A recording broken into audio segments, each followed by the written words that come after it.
the best thing about this movie is it is British. It was self-financed in the sense of the studio did say they wouldn't make the movie, and more importantly, it looks like people are liking it, and hopefully it'll be a hit, because that would be the only time Hollywood would take notice. I mean, this film tanks, then they're like, yeah, told you, shouldn't have made it. So, but you know, if we can end up being a hit film and people loving it, then it doesn't get better than that. Now, I mean, you obviously had a lot of belief in the project, obviously, to go down this path in the first place. Mm-hmm. At what point did you feel the balance tip and you knew that you had something that was going to work? I mean, work in the marketplace as well as work on the screen.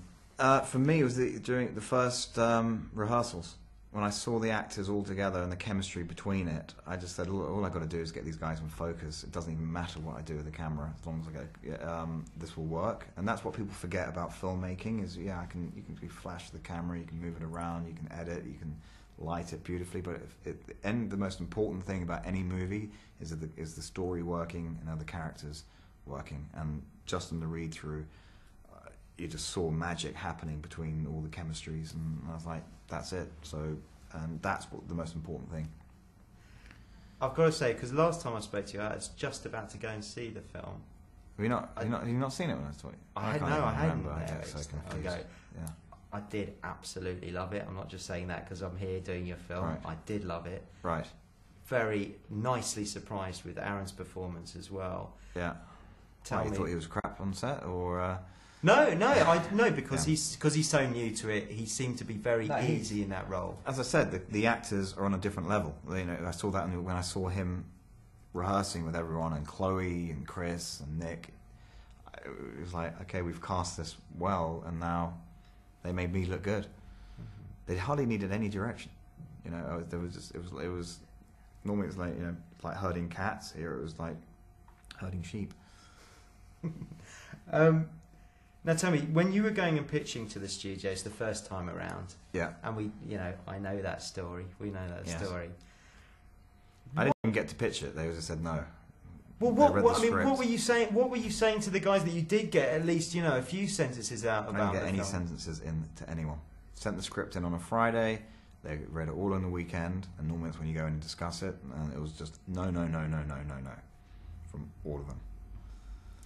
And how would you describe this? The journalists, it's funny because they're now all preparing their scripts and they're going off to make their programs.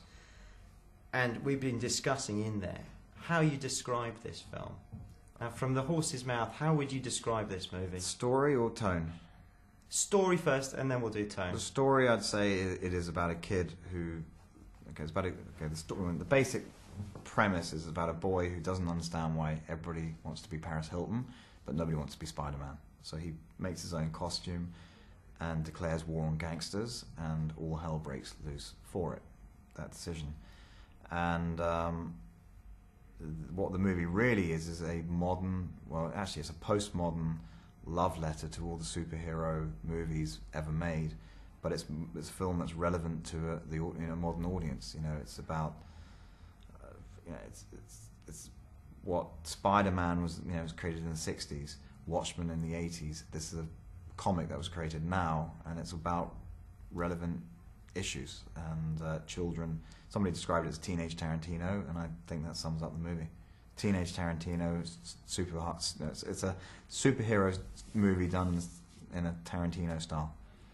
What I like about it is that it feels like this is what it should have been like in the first place. When I was reading superhero comics, when I was a kid, you put yourself in that situation. But like most directors who've dealt with this material since, you get carried away with the superhero-ness of it, and you go off in that direction. You want to see lots of big sort of set pieces. And we don't anymore. People don't, because it's boring. It's like watching a video game. Now, if you put emotion and narrative into those big set pieces, it becomes interesting again. But at the moment, most of these big action films, I'm virtually wanting to fast forward through the action, because it's just like, how many explosions we're going to see, how many punches, how many sort of amazing vistas, but there's no heart to it, so it gets boring. And saying that, just describe for us that key relationship, Big Daddy and Hit Girl, Damon and Mindy. Yeah. Just explain for us, because that is the kind of, for me, I felt that was a sort of emotional. If you're a child, it's the relationship. Hopefully, most people can relate to is one of either being a parent or being a kid looking up to their parent. And I wanted to make sure we could keep that. She's very loud, Chloe, isn't she? She is. Bloody hell! What's she doing in there? Yeah, just showing off. It's an old age. It's a thing that I think everybody wants, is a good relationship with their parents, and every parent wants a good relationship with their kids. And ironically, it's sort of like the Osbournes. When you watch the Osbournes, you're thinking, what a bunch of freaks, but at the same time, what a marvellous family and what great parents. Now, with your producer's hat on, was there ever a point where you thought you'd stepped over a line and made this film borderline unmarketable? Yes and no, in the sense that I had to make the right movie, and I think what happens in Hollywood is they try and make films which they think is the right thing to market and stuff, and then they ruin the film so they can market it well, and then everyone sees the movie and goes, that was dreadful. So they have that big opening weekend, and then the film dies. And then, so many movies in the last 8 to 10 years, there are so many films that people will not be watching in 20 or 30 years' time. So I had to make the movie that was right, and I think the movie will talk to itself and market itself. I think people will, because of the internet now, it's the other way around. Before, you could make a bad movie and the word of mouth would take a long time to destroy you. Now it's the other way around. Word of mouth can actually create a film within, if people like it, they're on Twitter, Facebook, and it's just, it's global immediately. You must be pleased with all that, the reaction and it's going to be, what will be intriguing is Snakes in the Plane was like the first so-called phenomenon of the internet going, this is a good movie to go see, and then it tanked.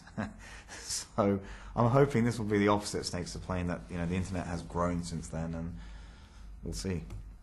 Well, I've got to finish, but it's certainly a bloody downside better than Snakes in the Plane, mate. Yeah, but I'm talking about the phenomenon of it. Yeah. But, right.